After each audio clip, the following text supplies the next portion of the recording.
Most people look at Mel Brooks and see laughter. Decades of comedy. A man who helped the world laugh through some of its darkest moments. But recently, something about him looked different.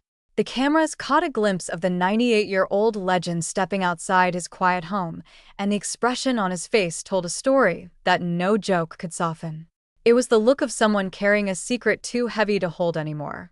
For days, headlines had been exploding with shocking news surrounding Rob Reiner and the violent tragedy linked to his son, Nick Reiner.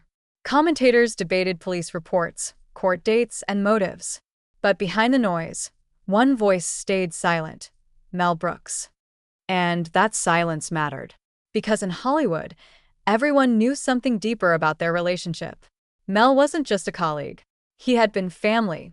He watched Rob grow up, changed his diapers, sat through decades of dinners and conversations with Rob's father, Carl Reiner.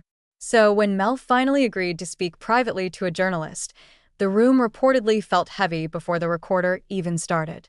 What came out wasn't a defense. It wasn't even an explanation. It was regret. Mel didn't begin by discussing the night of the violence. Instead, he spoke about something far more uncomfortable: guilt. According to him, the warning signs had been there for nearly 10 years. Tension inside the family had been building slowly, like cracks forming in a dam. People close to the situation sensed the pressure, but love kept everyone quiet. Think about that for a moment. How often do families ignore danger simply because they want to believe things will get better? Mel recalled a conversation about 6 months ago that still haunts him. Rob had come by looking exhausted, pacing the room instead of sitting down to eat. His son had just returned home after another failed attempt at rehab. But this time, something felt different. Rob admitted he had started locking his bedroom door at night. Imagine that reality. A father afraid inside his own home.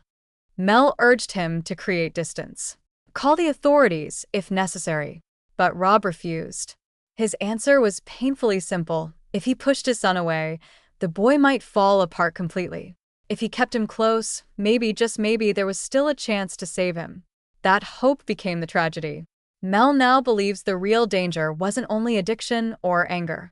It was the illusion that love alone could fix everything. Money, support, patience. Rob tried it all. Like a film director rewriting a scene again and again, convinced the ending could still change. But life doesn't follow a script. Toward the end of the interview, Mel reportedly sat quietly, surrounded by memories of old films, old friends, and a world that has slowly disappeared. He whispered something that felt less like a statement and more like a warning. Sometimes love without boundaries becomes a trap. And sometimes the hardest truth is realizing you saw the storm coming but hoped it would pass. That's the lesson Mel says he's left with now, and it's one the rest of us might want to remember.